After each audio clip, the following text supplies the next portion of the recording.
Hello, Serious Survivor here.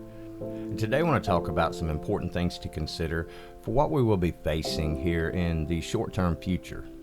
But first, a quick word from the sponsors of this video. Now, tapering's a word being used a lot right now, isn't it?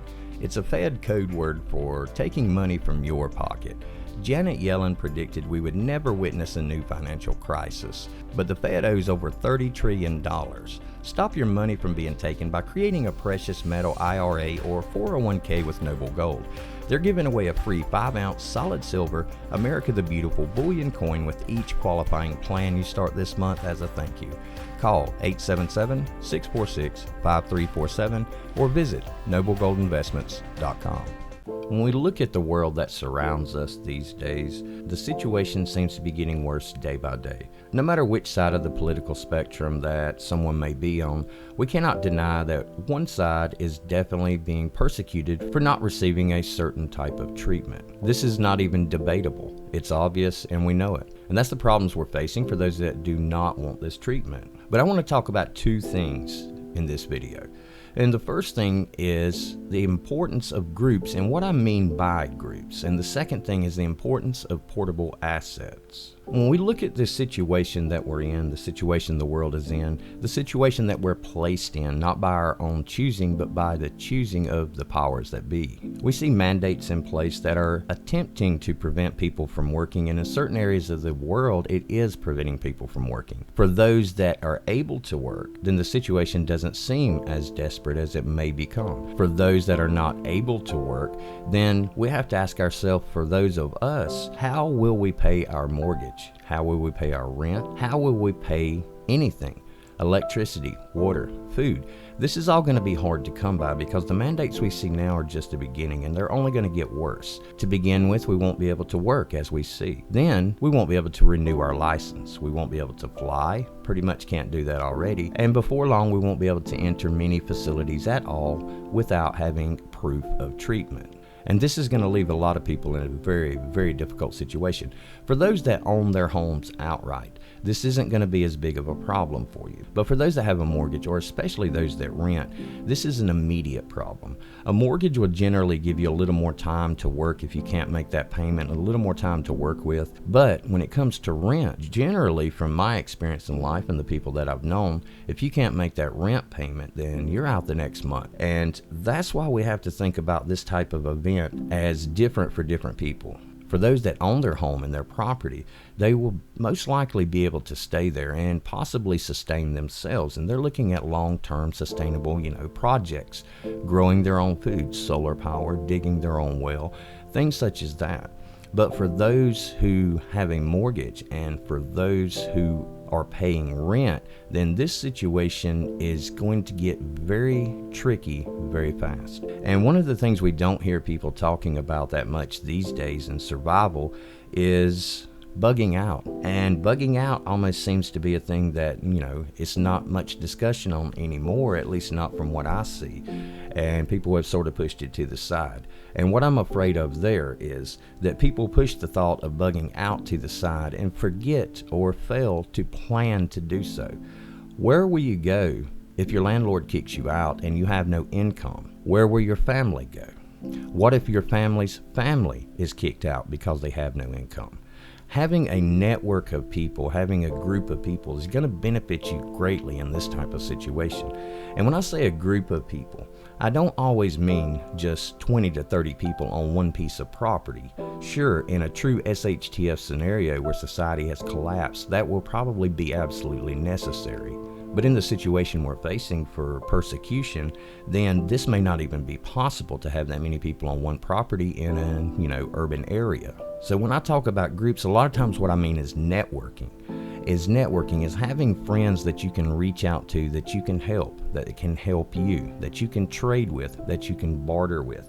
If you can grow a little food, then you may can trade that to medical care for someone who lost their job here recently as a nurse or doctor. Barter is a good means of acquiring the goods you need, but it's extremely important to have a network in place, to have people that you can turn to, and to be someone that people can turn to if necessary.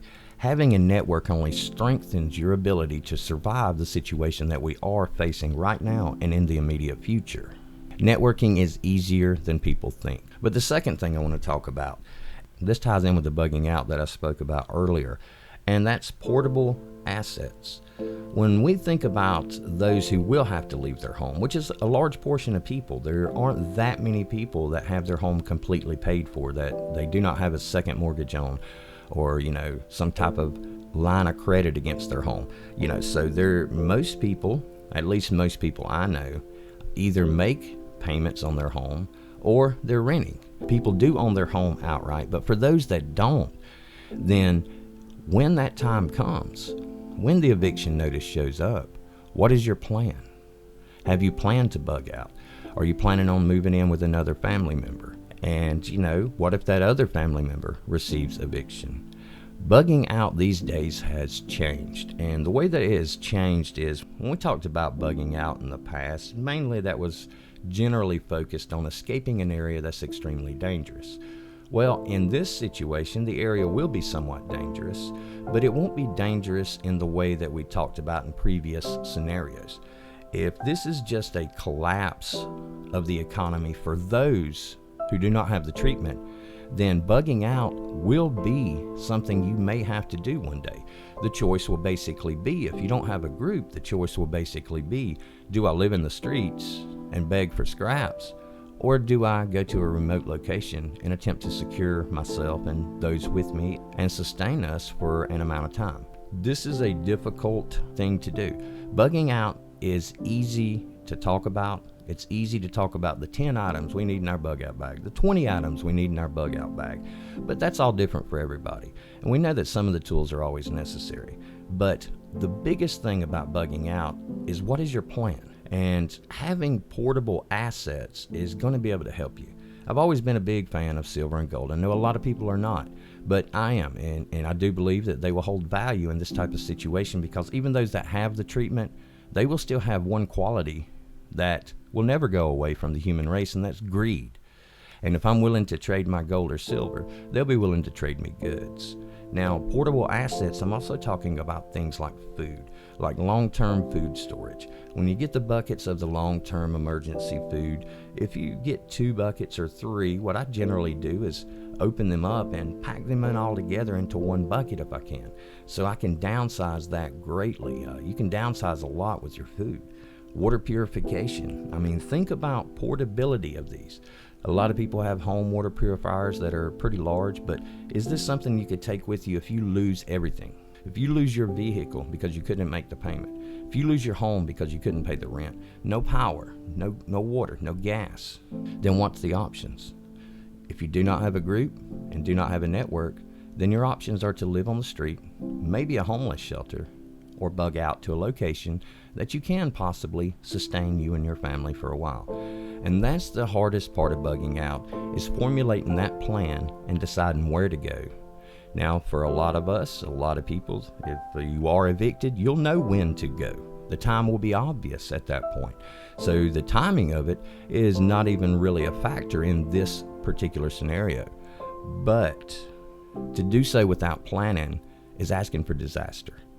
It takes a while to look at maps, to examine population areas, to determine areas that are uninhabitable due to terrain, to determine areas that can sustain you and your family with a water supply, areas that you can grow small amounts of crops, and areas that you can possibly hunt in. So we're going to revisit the bug out topic here very soon. It's going to be some of my videos this week. But I just wanted to talk about that because I feel that these are the 2 most important factors, or these are 2 of the most important factors that we need to think about now. If you're capable of putting back a ton of money, do so.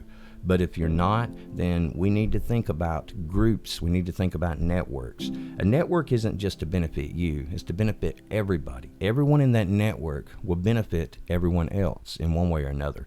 And having a plan when things do go bad, if things do take that turn and you cannot work and you cannot pay your bills, where will you go?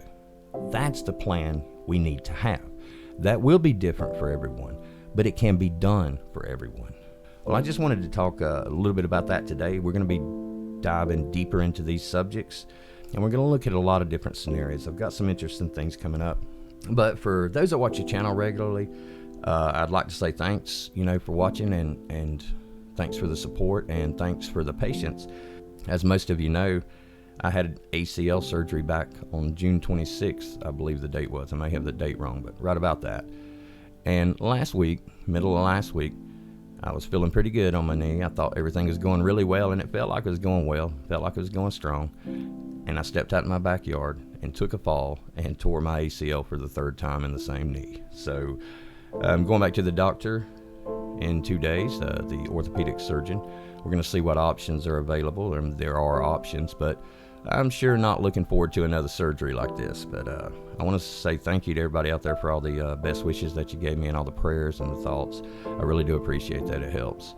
But there will be a lot more coming out on the channel here, getting things set up down here. Everything's looking pretty good. I want to say thanks a lot for watching, y'all. God bless. And Serious Survivor, out.